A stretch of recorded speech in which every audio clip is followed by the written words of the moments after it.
impundu ku Mana y'abasaseredoti. Ndaramukije amahoro y'Imana, ngira ngo nikore mu gahogo nivuga amazina Imana rugira byose, ngira ngo nduzije ntazire nongeye nivuga Imana y'abasaseredoti ngeze Eklezia Katolika y'u Burundi ku ngabire y'ubusaseredoti busuku. Ngiye imyaka 100 irarimaguritse, hari umwaka w'1925 aho Padiri Patrice Nidendeza na Padiri Miri ngendagende batigwa mu bahereza nk'uko bambere b'imvukira bavukana na Yesu Kristo umusaseredoti mukuru. Ndabaramukije abasaseredoti basuka abasaza basesanguriye isezerano rya kera mu ciro cy'isezerano rishasha. Muri imfura mu muryango abasuku bisunga Yesu Kristo umusaseredoti yaseseye amaraso yiwe ku musaraba, mu rubavu rwiwe havamwe amaraso n'amazi, ngaho imitima yaseserejwe n'umwumira yiha amazi y'ubuzima z'inyota bayanyoye. Shogomanga muraberewe abasaseredoti basuku, mwaratowe ngo muba bakevyi barudasumbwa mugaburira abantu Yesu ko mfungurwa y'ubuzima. Amaraso yiwe n'umubiri wiwe birimwo sanganyangaburo ndengamutima na ntanga nguvu. Mwibuka umuhanuzi Eliya yahahamuwe na Yezabeli yahanuwe gufungura cane kuko urugendo rwari rukiri rurerure. Ngira ngo nivuga Imana nshime nongere nshimagiza ubusaseredoti bwo muhora w'ukuhora kw'Imana yacu, muhora w'inema n'imigisha yazananye hejuru mw'ijuru icuncukira ku bana b'Imana. Imana itangura kumanira kuri Aroni n'abahungu biwe bashinga gushinga za rutare, ngo amashikanwa y'abana b'Imana nanagira ibicu vy'ijuru naryo ricuncura ivy'igiciro ubuzima bwiza bw'abizigira Imana 100%. Impundu Imana y'ubusaseredoti bweranda, shimagizwa n'inahazura bikwiye. Imana wewe waduhaye ubusaseredoti ubutorera abatabikwiye, ivyo turabizi, ariko tuzi ivyo tuzi n'ibindi. Imana itera iteka abo wiremeye ukabaremesha n'indemesha ikomotse ku busaseredoti busuku, aho abasuku bawe basukurira basobanuye kuva isi itararema ngo basayangane ubwiza bwawe. Uri karuhuko k'abarushe karuruhore mu ruhongore rw'Eklezia ubuzima bw'abantu, uri ubuzima bwacu kibirengeye mu butunzi bw'abantu. Uri Imana nyamana, uri nteturu yushikaho batubitse kanda bakawutuburura ukabatera iteka biciye ku basaseredoti basuku. Mana y'abasokuru, soko ry'ubusaseredoti y'ubusuku iganzuriye intwari wadukuyeho agasuzuguro k'umwansi Shetani atasokwe niruze. Nusanganizwa impundu Mana yacu kuko ivyiza wakoze bikomeye cane. Hava impundu Mana Ibrahimu yahimbawe kuko yaguhimbaye akaguhimbaza muri vyose. Shimagizwa Mana ya Izahaki mutazahuka ko yakwazambiye mu bimuzazaniye. Komegwa mashi Mana ya Yakobo yakomejwe n'ukuboko kwawe, na Yakobo yokomeye adakomejwe n'ubukomezi bwawe. Ndaramukije abasaseredoti basuku, kandi ndabakeje mwantakekereza mwatoranye gusukurira umuryango w'Eklezia mudakebakeba nkakuruke bw'umutima rutuma rutabera kuba basuku b'Imana. Ivyo ni Yesu Kristo yabivumereye. Ndagushemeza Mana y'abasaseredoti kuko ataco waduhishije, wahishuriye abantu ukabashinga ibanga ry'ubusaseredoti kandi ari bantamagara. Muri Imana itunga, Imana itikunda kandi itigungirako, uri Imana irema ikaremesha umuntu ngo yiremeke porogaramu yawe. Ndagushemeza dawe mukama w'ijuru n'isi, wewe witorera bushatse ukabatera iteka nk'iryo, niko dawe kuko ariko wabishatse. Uri Imana icanga abahinga, abafarisayo n'abasadukayo byarabacanza, abahinga bihinguza barasigwa, abavyeyi bavyaye bagatangara. Iyo uramukije mu ngo n'imiryango ushaka umusaseredoti orosha ibintu dushimira Imana, ntawe ureka gushima Imana idodoye kuruga ngitera ikimango c'umuhamagaro kubo yiremeye. Ngira ngo ngorora gahobo ntazira Imana nivuge bigabo bigabe inyambo n'ubusaseredoti bisuka. Imana ya Patrice yatiriye gutagatifuza igihugu c'Imana, nibanga ritorosha ariko rishoboka kuko Imana yacu ntidendereza. Shira ibinyanya n'ubwoba mu buhanga n'ibihanza bato n'ib'Imana, maze hasagare kandi hasagamba urukundo rw'Imana mu bantu.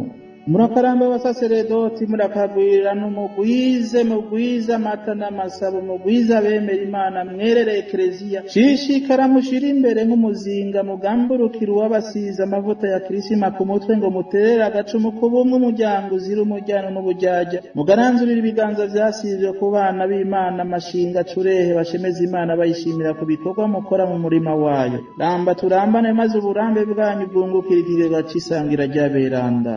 Nimujyango mukondora dose basaseredoti nkunda. Shetani yaganguye ibibugwango mu ngo n'imiryango ikagwiza intambara mu bihugu igasamaza abantu, ngiba papura ubuntu n'ibindi vyiza bagabiwe bimyizi bamfu. Sakubu ni kuva kera kuri Adamu na Eva, rahagabire rero isi yaratewe na Shetani mu mujinya mwinshi. Niko Yohani mweranda yahishuriye ko isi zose ibanganywa na seki w'umukeba w'Imana, ariko ijambo rya nyuma n'Imana yacu niribi ry'Imana yacu. ngira ngo nivuga amazina mpayimana yaduhaye abasaseredoti, mana ya patiri patirisi ntidendereza, mana ya padiri miri ngendagende, nukomerwa amashi kuri iyo ngabane y'igiciro ntangere. Erega nshuti zanje ubusaseredoti bundutira ya mafaranga na za nzahabu murata. Sagarara musagambe basaseredoti ntore, mwatoranye izina ryiza abahereza nkuka mu birimba vy'Imana, mwatoranye gukora mw'itongo ry'Imana ngo ritotare kandi ryame ivyama vyemewe mw'ijuru. Kerebuka muhiganirwa igitibo c'abanonotsi bama bagabiye kumanyura umukate, bagahimbaga no guhimbaza yandi masakaramentu ashariza igihugu c'Imana.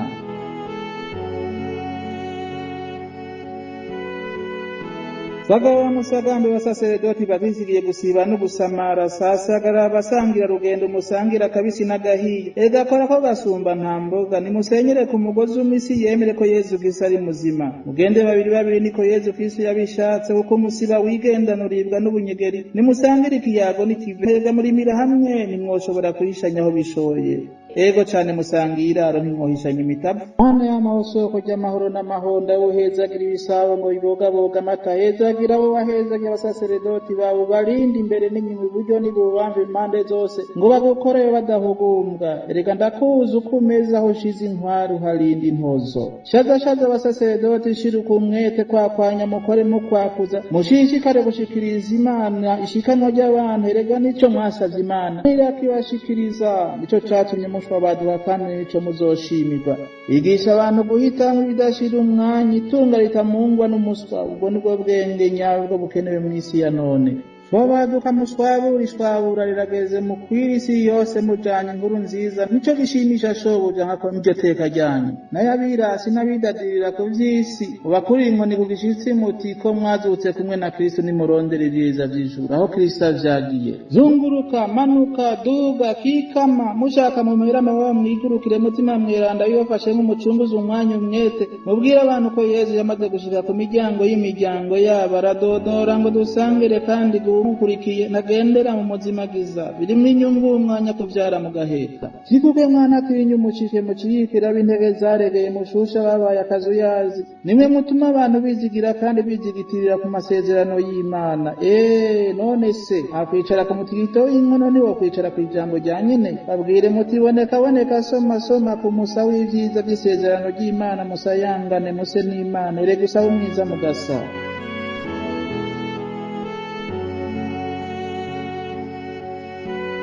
N'umusaseredoti singanya singowe mvuka mu bahereza nkuka, murumuna wa maza meza Mana irakiza Yezu Kristo umuhungu umushobora vyose, ndumushinguzi w'ivyiza vy'Imana, simanisha naritahuye sintinya sintenyenya, njibuka nk'umwami kuragira intama z'Imana zikarisha umwagambo, ndakarisha nkamwa ndingira akamaro upfa kuntera kamo nkakuzanira amakama nakamirwa abana b'Imana. Ntaco mutahawe ba Kristo beza b'Imana, ngumiza niyereke nivuga Imana yaduhaye abasaseredoti. Impundu n'ihundu abasaseredoti abanoza rohimba bakunzi bitabere nako nta cemerezo bataraje, barazi kirazi kiramutsa n'iciriza abakirisu, bakabaragira mu canya c'ubwatsi burenze impande y'amazi adasuma, bavumera amajambo akarije nk'inkota y'ubugi bubiri. Muragaharana Imana abasaseredoti.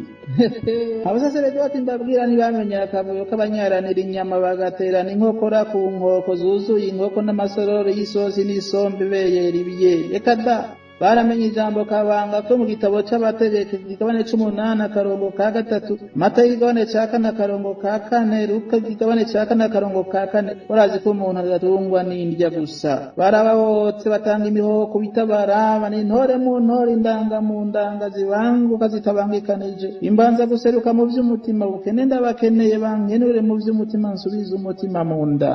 Muragasazira mu masabo nyina masabo rudasumwa, musaze musayanga n'ubwiza bw'Imana nk'umusaza Musa, erega usaba mwiza mugasa nk'ako Imana yarabasabishije basomya ku musa w'umusesu usomwa n'abasaseredoti basuku batasamira ubusa, abasangira urugendo b'umwizero w'abizeramana. Murakagira Imana mugere mu bigero by'abasaseredoti, mugira inka n'amata mu mataba ya Eklezia Katolika, mugira umugisha w'abagisha mu canya c'ubwatsi birenze kuri rutari Eucharistie, ikarisha imitima ijana inzira itazigura y'urukundo rw'Imana. shaza muraberewe beza b'Imana indarangavye za Yezu Kristo intwara miheto z'imitima tonyanga muzira amanyanga abasaseredoti basukurira abasavyi b'Imana wasabikanirize kuri ca gikamanya intama kimwe c'amasakaramentu yisuka ava mu mushaha wa Yezu caza mushire kwikanzu mukangi shira soni shetani shira kwisitora musitura ibirindiro vy'umwansi sekibi shira ko mutama n'aba batumwa badatame kwijambo nimutamure mutagate ntimwatamitswe abasuku ni benshi intore zikara mutima mweranda we nyundi cura abasaseredoti umucunguzi w'abacumuzi amwe Yezu yazuye Lazaro yazukanye ububasha tengasi imfunguzo z'ijuru n'inyenga vise ububasha bikirenganira Alfa na Omega itangiro n'iherezo ni nyamubonekera amashinga yose nk'ukwezi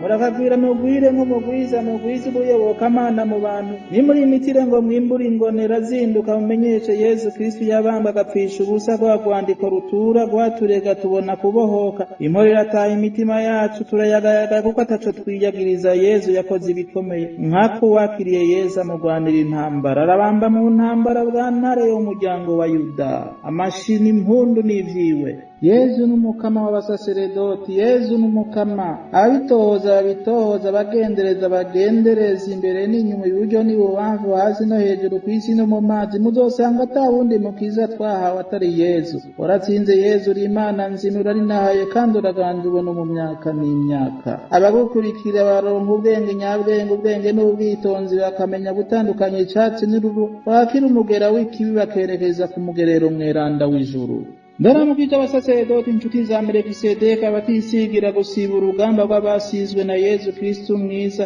Yezu mwiza umukiza w'abantu asubiza ubuntu ababutaye agatagatifuriza mu mutana w'ubutatu butagatifu shemeza Mana utimanya umwana wawe wikeneye kwiranga kwenye umwanya mu buzima bwawe nabo nyene bafungure kuri manurira ku musaraba bagasubira gusayangana atari vyabera hino nushemezwe ninahazibona mu myaka yose uri mu bwatsi Mana yacu waduhaye ingabirano y'ubusaseredoti dukura mu kigoyi n'ingoyi vy'umutima udomurutoka aho tugwaye umutima usubira mu nda ewe mukiza waradukijije kwashi y'umutima ubu turatuje kandi turamahoro ntiworaba turadoshe ntituzodohoka ku ngendo wadusubije umwidondoro w'abana b'Imana uzokwamura umusaseredoti nka Melekisedeki uzokwamura umusavyi wari udasumbwa wisomere ku musaba basizwe amavuta atavukanwa usubize amavuta asubize ubweranda batewe n'umwera ku mitima yawe ega Yesu niwe nyishu y'ikibazo kigambaraye c'abagambaraye Imana arashoboye niwe mugabo bigabura umugabo w'ikigatanya arongoye ingabo zigabiye gutera ibirindiro vy'umwansi shetani kugira ngo nivuge Yezu Kristo umusaseredoti yahereje se nkuko itwutse kivi c'ubukiriro bw'abantu ni Alfa na Omega yugaye nta wugurura yuguruye nta wugara niwe tangiro n'iherezo ry'ubuzima bwacu yarariraye nta ntambara atagwanya atabaruka n'intsinzi nibitumwa ko mu bibazo by'abantu arakora bigashimwa umwishimiye intsinzi n'ikashi nashimwe ubu no mu myaka yose impundi Imana wasiwe ijuru yakire duhundi impundi Imana mwabahereza nk'uko abasaseredoti musanga iteka riterwa intore z'Imana ridaterwa intozo ntiterwe mu vyatsi yama ivyamwa vyiza ivyamwa ndoramana ivyamwa nderamutima itangwa na wa mwagazi turagiye wiganje kuko inganje n'ububasha n'ivyawe ubu no mu myaka yose hani nazo se umukama wacu Yezu Kristo umusaseredoti kizigenza yahereje ubuzima bwiwe ku musaraba ngo tumuhereze buri munsi kuri altare ngasubiza ubuzima babuziranenga bizera ububasha bwiwe rubasha abasha tumuhereze tumushinga ivyacu byose abishire ku murongo niwe ndongozi y'ubuzima bwacu ikimimbara c'abasaseredoti babona abantu bagandagaje bati hora n'umukama nabo batiyongera horane nawe bagaca bafasha ko bakabayagira ivya Yezu bakabashikiriza Yezu baheza bakavuga bati shenguruhe turashikanye nabo bati dushimira Imana ninda toshima yishimiza ivyiza vy'Imana gayemwe ndaramukije abasaseredoti basohokeye ubutumwa muraberewe n'icemerezo murahimbaye muri ku ruhimbi n'umwuka y'ubukiriro muragahorana umukama bagenzi muragahorana umukama mwamana umukama w'inema yeza mwebwe umutima na mutima mweranda mwikwiza umutama n'abasaseredoti basuka ndi umusaseredoti ntaco nino nasimanya singowe Yezu yarangororeye ngororokana ikarisi y'ubukiriro n'isiboro yisiziriza imitima y'abana b'Imana naratoranya katabonetse ntuye mw'itongo ritotahaye ry'abareviti Imana niyo ntoranwa yanjye ivyandi matungo murata sindi mu mwene mutama mumuranga y'ubundi Hashemeze Imana y'abasaseredoti ku mirimo myiza ikoresha abo bana b'abantu bataravye ubuto n'ubutore bwabo, batoranya inzira ijana mu muzabibu wayo ngo bazamure inzaruka zitandukanye, maze zitandukanye bibatandukanya n'Imana, zikurikira inzira itazimiza imwe iva ku Mana ikaja ku Mana yacu. Ibibazo vyumvikanywe neza, iyo nzira isaba kwitonda. Kuba kw'isi no kwitonda, iyo nzira irimwo ikorosi ryamaze abanyekorosi n'abanyekoreni b'intabarigwa, ihagazemo igikoko bikokoye abavyeyi ni Lusiferi yigira umugwaneza, ariko ivyiwe birazwi, niwe yacangiye amakarata Adamu na Eva bavanura n'Imana hadaciye na kabiri. Hagati y'abasaseredoti mutagate nk'umutagare, mwitagatifurize mu butumwa mwatumwe, mukorere bene wanyu ku buntu, mutange ku buntu nkako mwaronse ataco mutanze. Gendagenda nka ngendagende, mugendure ibisagara n'imihana, barumuna bangendagende, murabishoboye kuko Imana yacu ntidendereza. Shonyanga muraberewe beza b'Imana, shonyanga mwishongore muraberewe, mushoreye ubushogo mushobora vyose, mubushikane mu bushorishori bw'umutumba tutunga ibidutungira imitima mw'ishaka ry'Imana. Ivyo nivyo abashaka gushariza imitima yabo ibashe kuba ingoro y'ubutatu butagatifu. Aciye ku muyango ivy'abasaseredoti basuku ntibihezwa, nosararangasaba tubasabiye gusaza n'iteka kubera ibanga igisharara n'igishika mu murima w'umushobora vyose Imana yabahamagaye bakiri mu nda y'ababibarutse. Icubahiro kibe ku Mana y'abasaseredoti basuku.